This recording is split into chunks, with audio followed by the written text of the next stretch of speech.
Books takes the child to another world, another land. Books makes them feel as if they're part of a world. Books makes them feel as if they can do anything. It offers them stability, support, continuity, the things that each and every one of us need in our lives.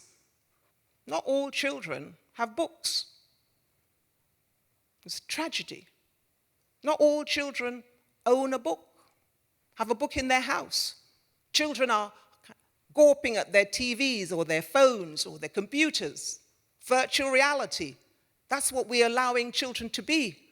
We're allowing children to be passive rather than interactive, rather than to be able to read a book and use their imagination. I can imagine I'm flying, I'm Superman, I'm Wonder Woman, I can do this, I'm a dancer. Oh, I'm a doctor, I want to operate. I want to. All of those things you have to, when you're reading the stories, it takes you to the place where you need to be. That's what we've got to start doing.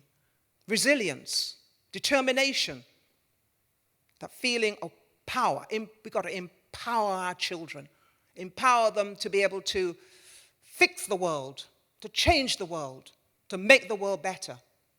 Because there's a cultural imbalance at the moment, a cultural imbalance that we need to fix and to make sure that children grow up having the tools to do just that.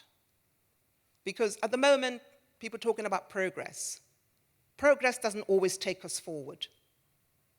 Progress doesn't always take us to the place we truly want to be.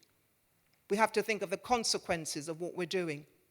And there is a battle out there, a battle for our children's attention, a battle that we have to fight.